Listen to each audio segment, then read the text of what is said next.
In today's fast-paced real estate landscape, success demands more than surface-level expertise. It requires insight, adaptability, proven strategies, discipline, and the ability to take risk. The Agent Brew podcast blends candid conversations with wisdom from industry leaders who've walked the path before you. Think of us as your strategic pit stop to fuel your real estate journey. From the crossroads of the world in the heart of Times Square, welcome to Agent Brew Executive Sessions. I'm your host, Eric Zollinger of Realty Co. Hello, viewers and listeners. Thank you for tuning in for this special Agent Brew Executive Sessions. This is where we have candid conversation with CEOs of brokerages across the country where they share their insights and strategy. And we also talk about current events and the challenges facing brokerages and agents in today's marketplace. Today, I am grateful and I'm excited to have with us the CEO of Forbes Global Properties, Mr. Michael Jalbert. Welcome. Thanks so much, Eric. Great to be with you. It's so good to see you. And I always like to start with how we know one another, if we do. And I must say, we've known each other for several years now. And you were our very first partner for Realty Co. And for those of you that don't know, full disclosure that we are the exclusive partner for Forbes Global Properties and all their partners in the Americas, providing the benefits and services to all their agents. So yes, this is a shameful plug because Realty Co is producing this. So Michael, we're just really happy to be able to offer all of this to your agents and companies across the United States. As far as this year, we're rolling out that partnership, but I'm not sure if you've been told about Realty Blue yet, but it's on its way. And this is something really exciting that we haven't done yet. It's all those benefits and offers and discounts that you normally get when you are part of a big corporation. But real estate agents don't get that because they're a 1099. So we're creating from the ground up, thanks to Katie, really putting this together and being very thoughtful. It's not very easy, but such as gym memberships and things that you can use on your day-to-day personal life and also business life. And we'll be rolling that out by the end of the summer or early September. Fantastic. And I assume you'll have a set of relationships that come under that umbrella that the agents can take advantage of? Absolutely.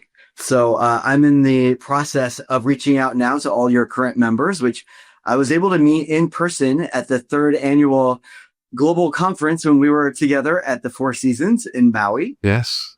I just have to really commend you and Elle and your whole team. The thought curation and all of the different panels and events throughout the several days we were there was just really, really on point. And I refer to it quite often in conversation. Well, first of all, thank you for attending and being a part of it, Eric. It was great to have you there. And, I'm just so proud of the network of members that we put together, and we continue to have great interest in Forbes Global Properties. And talk about shameless plugs, I'll tell you.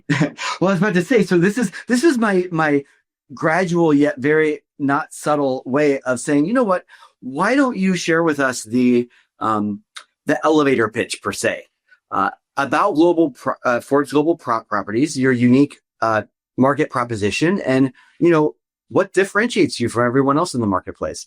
Well, thanks for that opportunity, Eric. Yeah, so Forbes Global Properties was founded by real estate brokers. There's a half dozen of them who got together, and these brokers have been in business for decades. There are a few here in the United States, and there are a few that are scattered around the world. And one thing in common was they all loved being part of real estate networks. They loved the impact that global feel had on their business, their clients, their company. Having said that, there were a couple of things that aggravated them about other relationships, which is why they founded this. They were first... And this was just several years ago, correct? It's a very young company. Yeah, it was about 7 years ago that the group got together, had a discussion. That was the first thing. They decided they wanted to launch a new one. Second point was, Eric, they knew they had to get the branding right. Mm-hmm. They had a relationship with Michael Federley, who at that time was the CEO of Forbes Media. And from the very first conversation they had with Mike, he loved the idea of Forbes being part of a global, high net worth focused residential real estate network.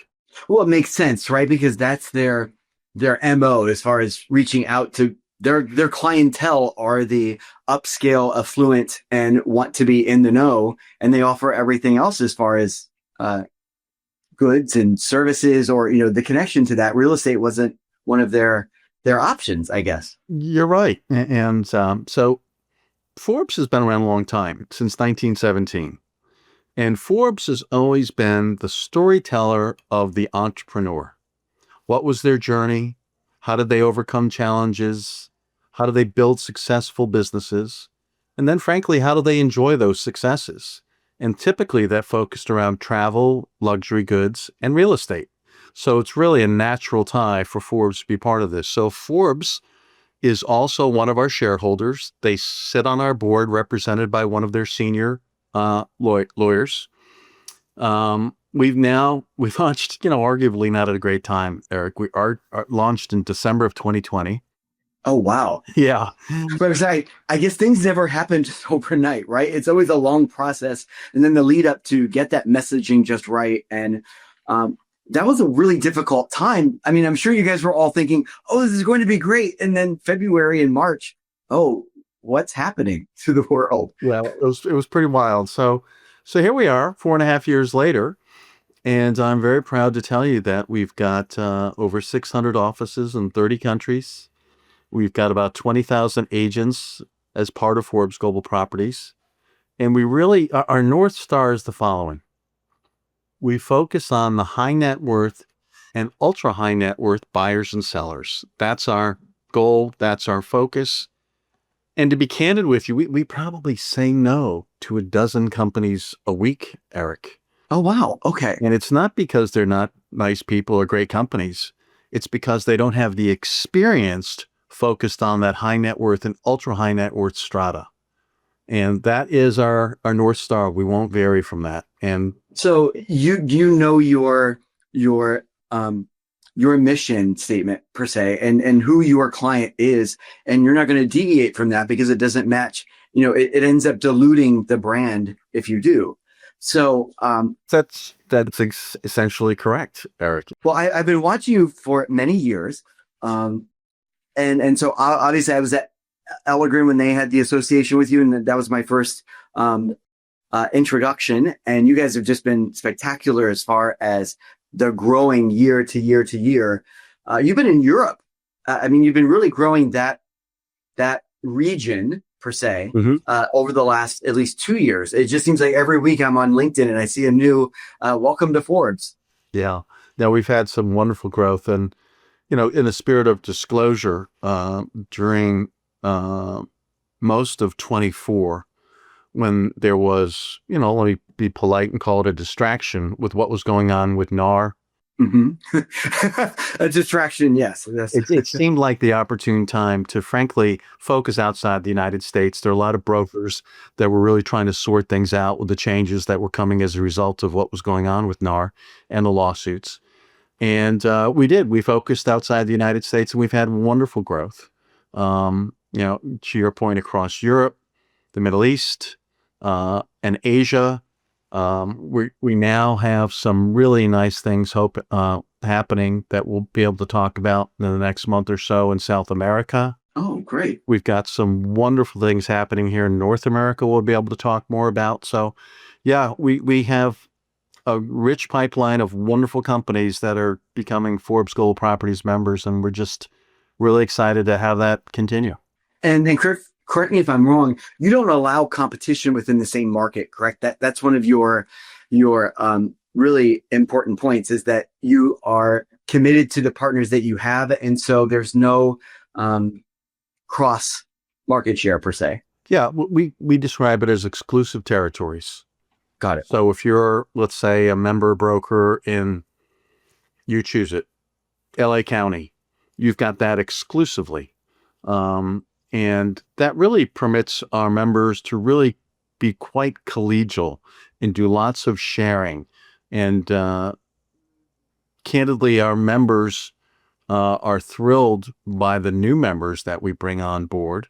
It creates more opportunity for their buyers and sellers. And I know they appreciate the quality focus that we put on the selection process.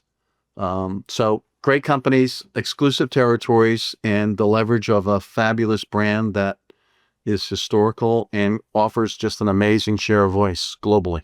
Well, and these typically are going to be your more bespoke, more elevated, given the clientele, as far as the brokerages that you are looking for, which, it seems like there's always this expansion and contraction in marketplaces. And when you are dealing with that high net worth and ultra high net worth, it's all, somewhat hush hush. So some companies aren't always the biggest because they don't want everything out there. So you're not always looking for that biggest company that has the market share in each location. Well, here's our criteria. We're looking for independent firms, or at least independent branded firms, Right. that are not part of another network. That's step one. Step two is they have to have the experience, the capability, and the track record of doing a great job with high net worth and ultra high net worth buyers and sellers. Now, if they also do a great job at other stratas, great. We have some companies that are huge and their footprints are, very substantial, that do business at all strata. But for us, what's important is they have that high net worth and ultra high net worth strata where they're fantastic at it. Companies, I'll give you a couple of examples. Long and Foster. Long and Foster is an enormous company with, over 6,000 agents. And not all of Long and Foster's business would be to high net worth and ultra high net worth buyers and sellers. However, they have a substantial number of agents that are absolutely in that strata that do an amazing job. So that's a great example of a wonderful partner and member for Forbes Global Properties. So you alluded to this earlier about the distraction of last year. Yes. The NAR settlements. How was that affected overall? Since you are more of a partner, not necessarily integrated into the day-to-day runnings of each company, but certainly you're still part of everyone's day-to-day thoughts, right? Being that partner that's with them on the ground. How have you seen that vary throughout the country, right? Because these are all independent firms that run everything their own way. Have you found that some have done better than others, or it really has just been a distraction and nothing much has changed? I think we have to remember that I can't remember the exact number. I think it's somewhere in the teens, but there were a number of states that already had laws on the books that required the same changes as the NAR settlement had required. So for many operating brokerages that were in those states, it really didn't change anything. But there were a great number of companies that were affected by the settlements, that were affected by the unknowns about what settlement may be coming on board, what might be happening, how might the rules changed. And as you know, and you'll remember very well, Eric, it was a bit of a journey, right, before everything Yes. figured out. And frankly, out of respect for prospective companies that wanted to think about and discuss joining Forbes Global Properties, their focus was distracted. And I didn't want to try and compete while they should really be focusing on what's happening and how they're going to change how they conduct their business. So we just said, wait, let things settle down, let the dust settle. Once it's done, let's start a conversation. So that's why we focused outside the United States primarily. Now, even during that time, to be honest with you, we brought in some of our biggest members here in the United States. We brought on the Michael Saunders Company, which is fabulous, down out of Sarasota, Florida. Yes. My friend Simon Bacon works for them. Yeah. And then we brought on Kai's Illustrated, which is a fabulous company. They're Florida, correct? From Miami all the way up through Jupiter. Just incredible business. So we did bring on some very significant companies during that period of time, but primarily we were focused on let's be in markets that don't have that distraction. And it's proven to be a great strategy. And, here's the tale of the tape, Eric. More than half of our companies are outside the United States. That's a fairly Oh, unique positioning for, well, a young network like ourselves. it is because if I recall correctly, when you launched, I think you had 10 firms or was it, no, you had 20. Uh, and then that jumped to 40 within, I think, 2 years. When I was part of Elegrin, there was like 51, and that was 2023. And a little birdie, thank you, Elle, told me that you guys actually had 70 partners, but there's several that haven't launched yet, and you're still in the process. So that's a really, really big jump in just a short amount of time, given all that's been going on. So congratulations Thank you. for all your work. To be honest, I don't think you guys have even begun to hit your stride yet. I mean, you know what? You guys offer something that, really no one else does, and that's the connection to the media brand. And I know it's so young in your relationship with them, and you're still trying to figure things out. But it's like there's so much value there and untapped potential. It's just how do you do it with still being understanding that you're not trying to be just one brand for real estate. You're trying to be open to all as far as the media portion. But it just seems to me that there's so much opportunity here, and every year you keep expanding and adding more. So it's been great, and I look forward to what you can bring.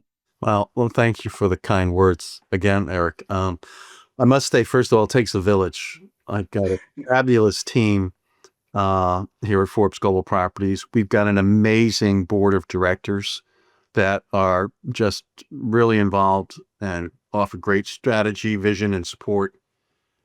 But I will tell you, when it comes to Forbes, Forbes has been an outstanding partner in this business. And to be clear, Forbes is one of our shareholders. They sit on our board.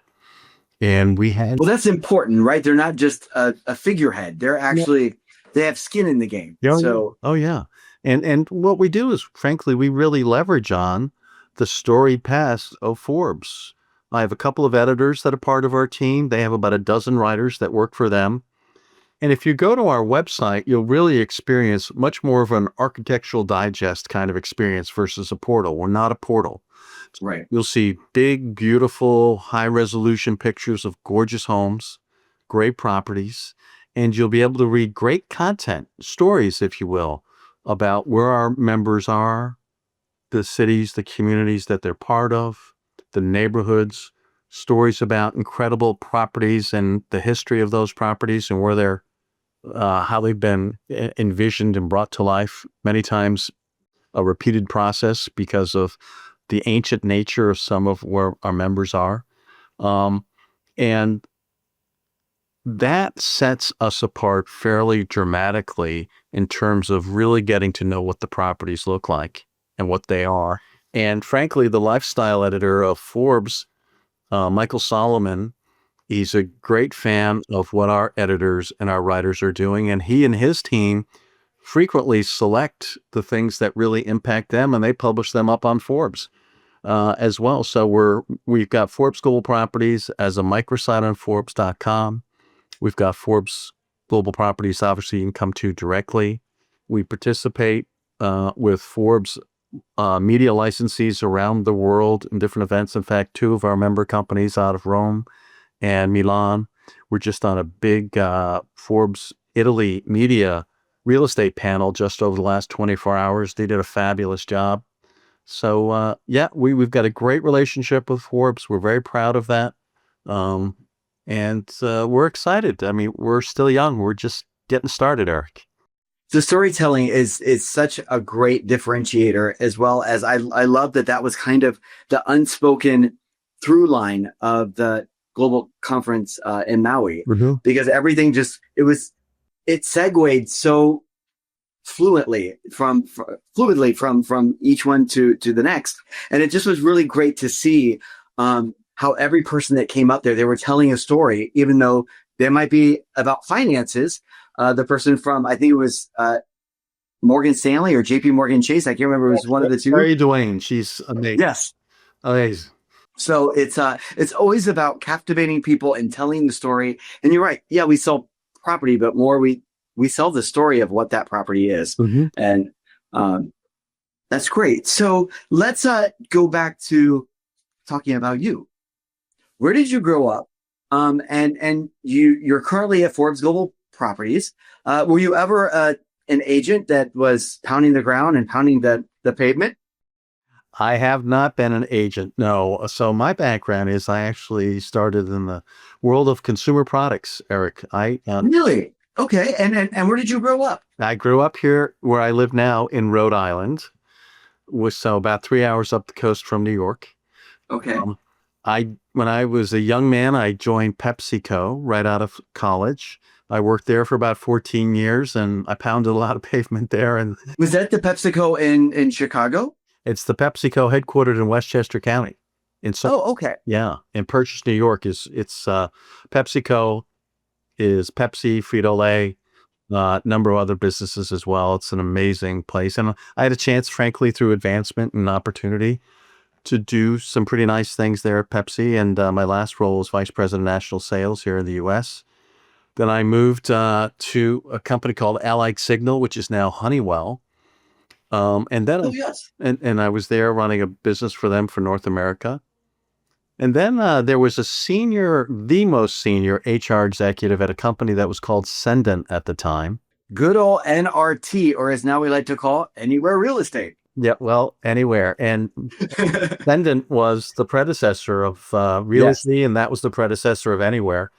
And I was with Corcoran when she sold. I was with Corcoran when she sold to yeah, Sendet. yeah. Well, I was the executive vice president of the real estate division at Sendent. So I had a team of executives that were running three big brands they had at the time, Coldwell Banker, Century 21, and ERA. Then there was a Right. reboot Okay. of Coldwell Banker Commercial. And then one of our largest international customers actually recruited me to be a partner, and I ran that business in Europe for about 6 or 7 years. And then Did you move to Europe? I didn't. I moved from New Jersey, where we were when I worked at Sendon. And it was frankly one of those situations where I could live anywhere. I could move to London, Paris, wherever. And I realized pretty quickly that wherever I moved to, I'm going to be traveling from frequently. And my wife and I had 3 young children at the time. And I thought, you know what? I'm going to sign up for a little bit of a longer commute, Eric. So I moved back to Rhode Island, and it ended up being really helpful because of family and friends here in Rhode Island, where my wife and I are both from. And candidly, it was a little bit of unplanned excellence on my part. I would travel for 2 weeks in Europe, and candidly, being very unencumbered like that, I could sometimes be in 3 different countries in a day, doing all kinds of Wow. busy things. But then I'd come home for 2 weeks, and the unconscious competence then would kick in because by 2 o'clock in the afternoon, Eric, there's nobody to talk to because the time difference. Excuse me. So I typically was off to all the kids' afternoon events, whether they'd be playing sports or in a show or whatever. And frankly, I was typically the only father there. And while I could only see half of these, I saw half, which was great. And then every break that the kids got from school came over to Europe, so they'd come over on holiday breaks. They'd come over for most of the summer, and really gave them great experiences. And over time, I got recruited away from that back into some domestic opportunities. Ultimately, I ended up as the executive vice president of Berkshire Hathaway Home Services. Okay. So that's the connection back to America and really opening it up to a larger brand per se, franchise, and then also with the valuable experience both working for Sendat here and then with one of their ERA Europe, is that part of Sendat or no? It's a separate. Europe was a mega master franchisor. So the rights came from Sendent. It was one of their brands. That's why they were one of our largest customers. And they ultimately had the license to develop 44 countries. So we were busy. And I some great experiences, great colleagues when I was there for, again, 6.5, 7 years. I mean, that's a long amount of time. It's also, I mean, how awesome for your family to get time like that with you. Yeah. I mean, so when you travel. It's like, okay, out of sight, out of mind. But then to have all of that wonderful, really good focus time and just dad time that you're not, on a regular basis is really fantastic. And then for them to travel to Europe. But that time period is also a lot of expansion, a lot of, Mhm. I guess, worry, stress. I'm sure you had a great team, but did you find that you had a system in place and then you just worked that system and you just replicated it? I think yes to all of that, Eric. um, so it was normal. We had some great folks. We had some very clear strategies that we were working to implement that added value to the companies we were speaking with and ultimately did deals with. So it was a great relationship and expanding business. Um, and I think that, candidly, your past experiences get you ready for the opportunities that are ahead of you. And as I looked at this opportunity that the board of directors of Forbes Global Properties gave me to come on board as CEO here, it was really leveraging all of that. Everything you've done in the past. I Yeah. mean, Yeah. but to a more bespoke and elevated level that you can now pick and choose and not work with, it's not about the masses or the bottom line per se. I mean, it always is about the bottom line in doing business, but you can be a little more thoughtful and strategic and beholden to a specific mission. Well, to your point, we were young, so we didn't have a lot of history and what I would call baggage to overcome. So we really could create what it is we wanted to be. The wonderful start we had with our board, the wonderful early adopter members that came on, really set the stage and the tone of who we were going to be. And being true to that mission and being able to articulate it well. And one of the things, again, that can't be overstated is the power of this brand, Eric. One of the things we do, and we do it annually, is through a company called Meltwater Media. Meltwater Media is a company that measures share of voice. They'll measure share of voice in any industry against any set of competitors and across any geographic footprint. Been around for years. So we do a annual measurement with uh, Meltwater Media on a global measurement, and we compare Forbes and Forbes Global Properties to what I would call the other seven top um, high net worth focused networks. Okay. Uh, and the idea is how many points do you get out of 100? That's only a total of 100 points available. Well, this last measurement, our measurement came in at 80 points for Forbes and Forbes Global Properties. The next closest competitor was at 10. So the power of this brand can't be overstated in terms of consumer awareness, and that's on a global stage. Right. Forbes is as strong in China, Europe, and South America as it is in the United States. So it is a truly global brand, and it's an absolute pleasure to work with our team and the Forbes team around the world to really expand what we're focused on, which are those taking great care of those high net worth buyers and sellers. Well, and if you look at the history of real estate companies, it's just amazing how intricate it gets at the top level, right? Yes, all real estate is local, but it also becomes national or international as far as who owns it and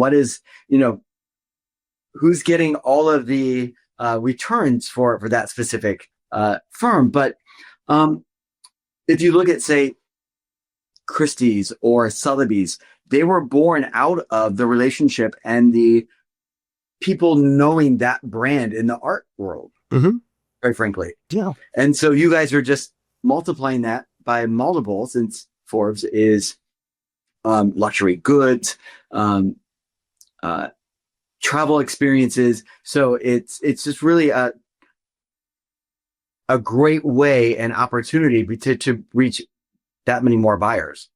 Well, it really is, and think of to your point, the multiplier effect. If you are a great local broker that has a wonderful track record, experience, reputation, you consider becoming part of Forbes Global Properties because it amplifies what you are great at, what you do well, what your reputation is on a global stage. And you would probably have some buyers that I would dare say are billionaires that you had for years because it's all about relationships, trusted advice, and then you get to do transactions. So you probably have some deep, long-standing relationships with some very significant property buyers and sellers. And from time to time, they're going to ask you and talk to you about, I love buying in where you're located, Eric, but I'd really like to consider properties in Tokyo or Tuscany or Dubai. And you, as part of Forbes Global Properties, can say, I can help you there. I'm going to connect you to my colleagues. And because of our selection process and the fact that I really know them well, they're going to treat you every bit as well as I will. And they're going to be local experts. That's really the comfort that you can give as being part of a well-selected network.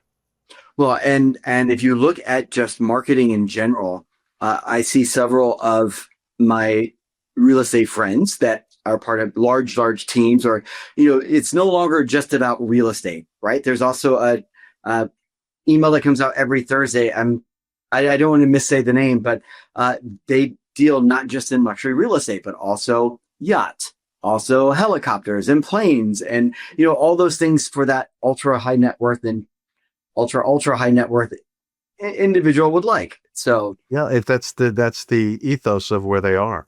In fact, we're about to announce shortly with a big launch, a domestic company that's become part of Forbes Global Properties, and they've got a great history, great track record. They're exactly what we want when we look for in our selecting members. But one of the principals in the company has got a background in private aviation and also the sport of polo, which was a spillover from their private aviation experience.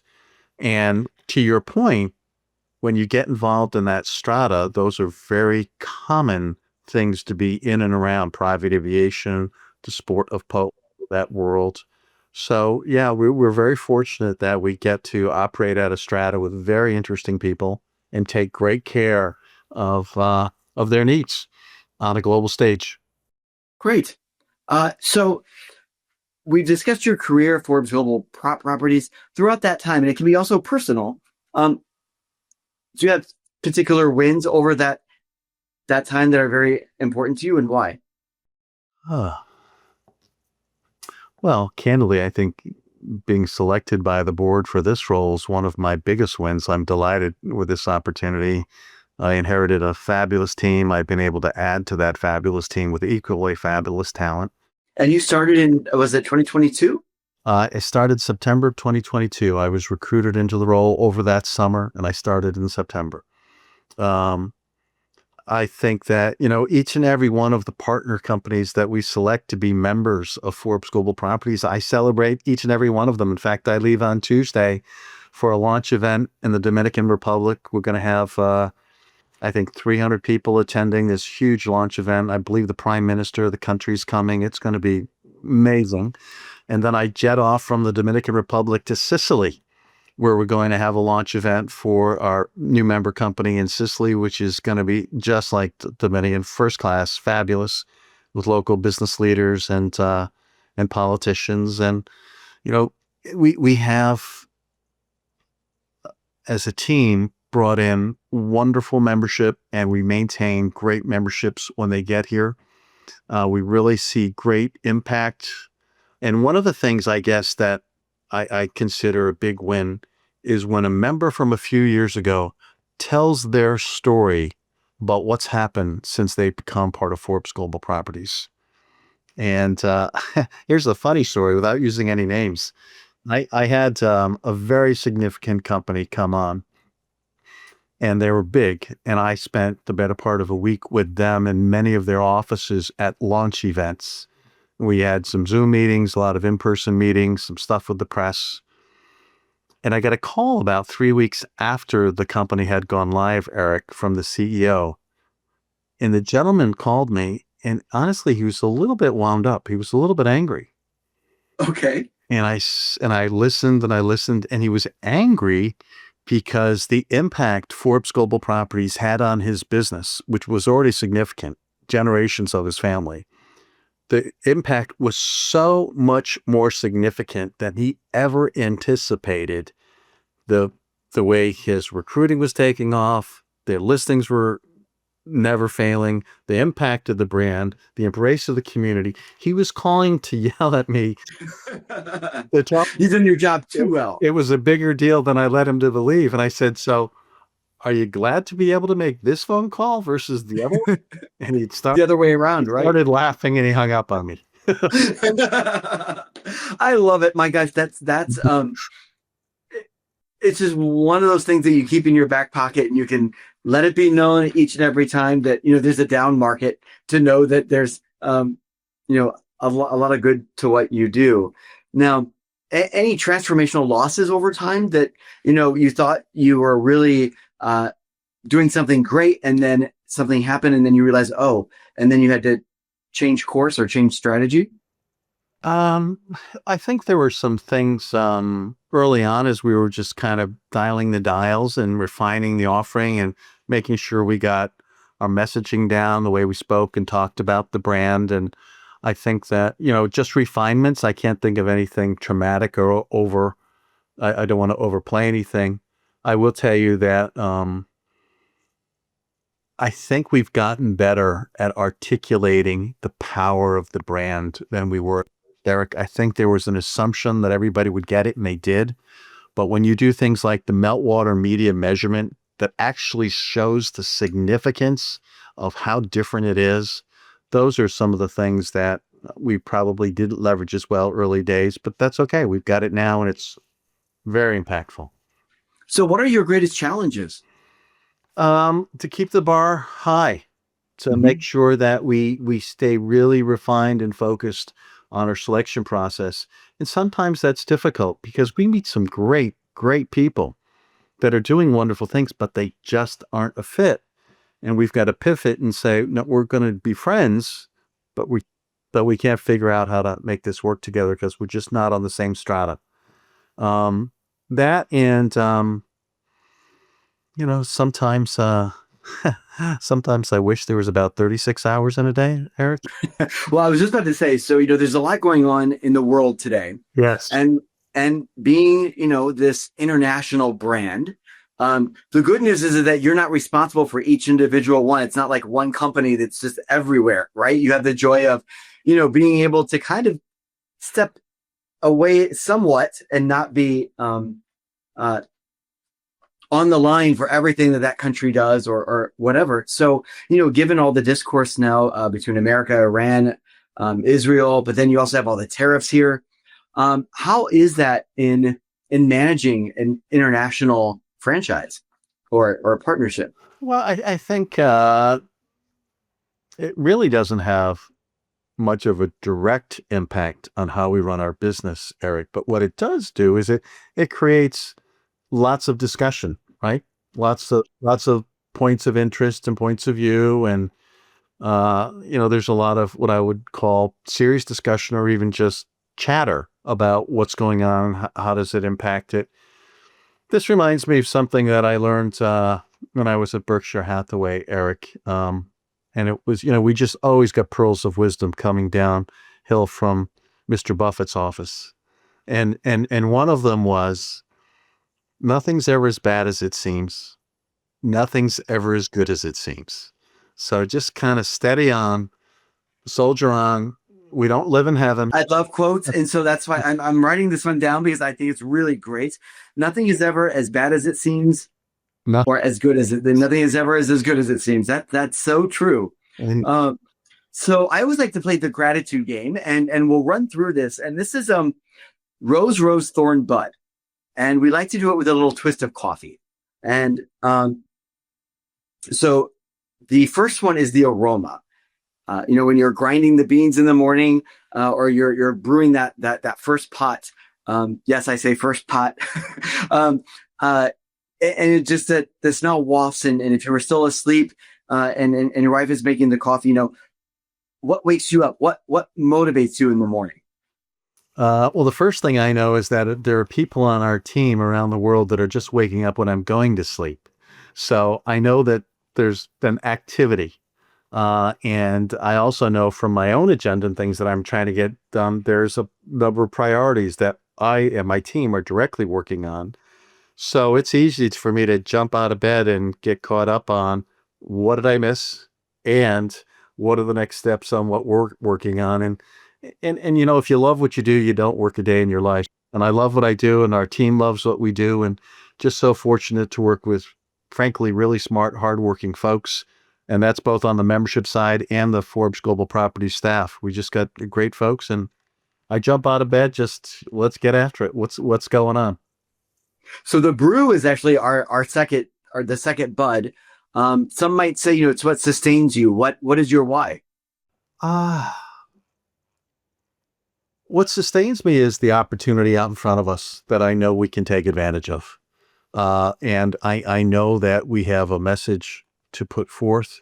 I know the companies that we're fortunate enough to have as members today, we've made big impacts on their business. And I know we want to continue to listen well to our members, continue to develop our offerings.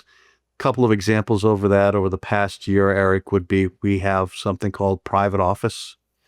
And Okay. private office is where something we offered us at the request of our members. And the request is the following: in some geographies, and frankly, in some strata, in all geographies, there's a need for security, discretion, and private office is an opportunity where we can present properties that do require that confidential security and offer to market those properties. And for people to see those properties, they come in through our private office and they have to go through a couple of steps.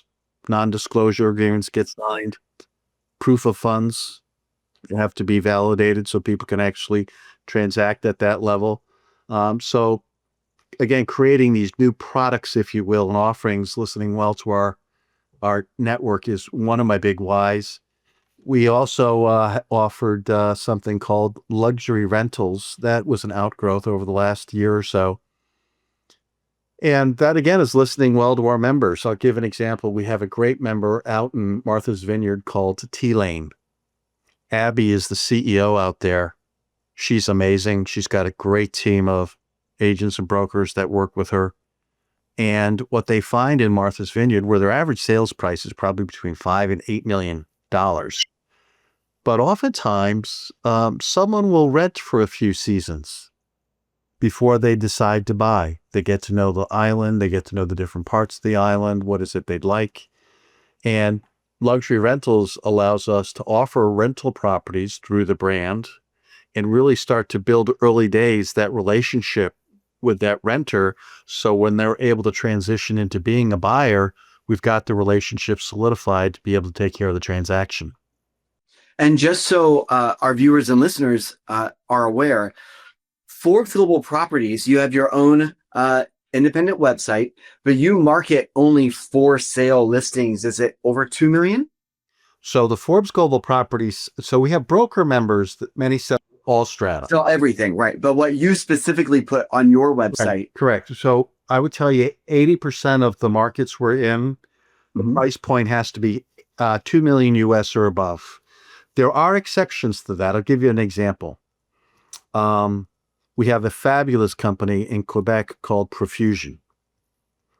Profusion's been around for a long time. Louise is the founding shareholder. Her husband is the CEO, and they do a great job. But the reality is there's a very small handful of properties available primarily in Montreal that are for sale in Quebec over 2 million price point. There's a plethora of properties between 1.5 and 2 million. So we would bring down for the market of Quebec the minimum price point to take advantage of that strata in that market. Well, again, all markets are local, right? So you can't judge one market by another. The luxury market is the top 10% of any given market, and that's going to fluctuate. So exactly. But, high net worth individuals want to buy and transact in Montreal. The point I was going to make, which highlights and amplifies your point, is if you drive 3 hours west from Montreal to Toronto, you can't even look at a property for less than 5 million. right. But that really makes the point. So on to that next part, which is the grind or the thorn, that discomfort or frustration you might currently be having. Is there anything that you're trying to work through, or is just annoying to you at the moment? Well, there are certainly challenges of the day. Maybe there was a communication breakdown somewhere, and as a result, there's a misunderstanding that needs to be clarified. Sometimes there is true disappointment when a member a prospect, if you will, is denied membership, those aren't conversations that are often they're often very collegial, Real fun to have. but sometimes they're very disappointing. And we just want to be aware of challenges that different communities are going through. I mean, when we saw what was going on in the Middle East, to your point a few minutes ago, the first thing I did was speak to Abdullah, the CEO of our member company in Dubai, and just say, how's everybody doing? Everything okay? Because I know the populations over there moving around a lot, and just want to make sure he didn't have somebody in the wrong place at the wrong time. So you just want to be aware globally of what's going on. You want to offer your support. I mean, the fires in LA were terrible. We wanted to be very empathetic and supportive to our members out there. Um, they just had some very severe flooding down in Mexico on the South Shore. We've got members that are in the middle of those markets. So you want to be very much a student and informed of all the happenings around the world, and make sure you got your finger on the pulse and that you're doing the right things and offering the right support that people need when they're going through those challenges. So the last one is our fresh beans, the bud per se. Is there a certain project or a certain member that just launched, or something that you're really looking forward to that's on the horizon? There are a couple of new members that just launched that we're just really happy about. I just came back from Bucharest, Romania. We have a company over there called ANG, Forbes Global Properties. The couple that started that business as co-CEO met in college. Great story, beautiful young couple. They have a gorgeous little girl. They started this business probably going on about, I'm going to guess, 15 years ago. And we were very fortunate to find them, really did their due diligence on them. And candidly, I didn't know a lot about Romania going into this discussion. We're fortunate to have a really strong managing director on development for us. He's actually European and American. He's half Italian, half American. He has a legal background. He's got a brokerage background. He speaks 5 languages. His name is Wow. Marcus Benusi. And he just has a way of finding these wonderful communities, these wonderful companies. And I just got back over the last 10 days ago or so from Bucharest, where we had an amazing launch event in this beautiful art gallery, again, with some of the most important citizens of Romania were there, some of the titans of industry that have founded that part of Europe's biggest banks. And it's really exciting as you get into these opportunities. We're going to have, again, next week, a great event in the Dominican Republic. The following week in Catania, Sicily. We've got a string coming up that I think you'll be delighted to continue to read about, and then hopefully see our postings. Well, it sounds like you're really racking up the airline miles with all your traveling. So hopefully you and your wife get to take some time and do your own traveling, or at least just relaxation. I always like to, this is my favorite part of the podcast. And this is where we get to ask the young Michael Jalbert, if you could give your young self a piece of advice. So I will say this, the young executive, when you just started, I guess, so at, that would have been at Sundance. If you can give yourself a piece of advice, and really for any other managers out there or executives, that one of the great lessons you've learned, or that pearl of wisdom. I think there's a few, and I was fortunate enough to have people give me this leadership and mentoring when I was younger. One is that you always want to keep your emotions in check in business. To say that more directly, emotion has no place in business. You need to make sure, passion does and excitement does, but you want to make sure that you keep a clear head when you're making decisions and evaluating things. Another, That's so important, because you know what? Passion is everything. And unfortunately, and I'm speaking out of personal experience, sometimes it's your emotions are driving the passion, but sometimes people mistake your emotions from the passion. And, but you make a very, very good distinction between emotion and passion. And I like that. It was interesting. I was having a fairly spirited conversation with someone about 3 weeks ago, and we were discussing something that was being described to me, and I had a lot of experience exploring and understanding the situation, and I couldn't get my head around why they thought the examples that they were giving me were trying to make the point that I didn't get. So during the course of the conversation, the person said, I think you're angry with me. Are you angry with me? I said, no, no, no, no, no. I'm not angry with you at all. I said, I'm very annoyed by this conversation because I and my company, and with very deliberate energy, has delivered a lot of time, energy, and money in understanding this item well, including, frankly, using outside law firms to validate my understanding. And you're trying to suggest that we're wrong. And my annoyance is I can't figure out how those words match up with what we've learned. So I guess Right. it's okay to, not be a pushover, but Right. keep your emotions in check. Uh, and the other thing I think I shared it a few minutes ago, which is nothing's ever as bad as it seems. Nothing's ever as good as it seems. Steady Eddie, hang in there. And then finally, and I truly believe this to this day, Eric, I believe 90% of success is showing up. You got to get in the game. I love that. It's just amazing how the bar in some things is so level. Just show up and you don't know what's going to happen, right? Like the magic. And one of my clients likes to say the art of possibility. There you go. Yeah. I don't need to know, I just want to know what is the art of possibility here? What potentially? And if you're not having that conversation, it's zero. 100%. So, wow, this is great. And I always like to end with personal quotes or motivational quotes from people that I have found. And because you are Forbes Global Properties, I thought it would be quite apropos to include Malcolm Forbes quotes. Sure, he's got some. And so I have two, which I'm sure you've heard both of these, but success consists of going from failure to failure without loss of enthusiasm. And then probably one of my favorite ones that several people have brought up to me, diamonds are nothing more than chunks of coal that stuck with their job. Diamonds are nothing more than chunks of coal that stuck to their job. I love that.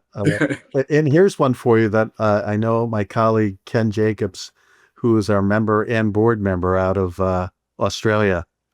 He has one, and it's from Malcolm Forbes. And the quote is, diversity, the art of independently thinking together.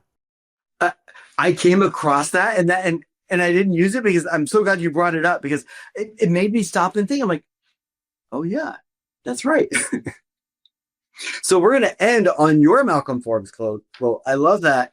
Michael, thank you so much for being part of executive sessions of Agent Brew. We're so glad to have you here, and I look forward to seeing you at future events and really watching Forbes Global Properties expand and bring on new members across the world. Well, it's been a real pleasure to be with you today, Eric. Thank you for the opportunity, and I look forward to seeing you soon, my friend. So thank you to our viewers and listeners for joining us for, once again, another episode of Agent Brew. I'm Eric Zollinger, your host of Realty Co., reminding you it's a great day for real estate. The Agent Brew podcast is brought to you by Realty Co. Realty Co. is your partner in real estate, bringing you game-changing benefits and services to empower your business. Visit realtyco.com for more information.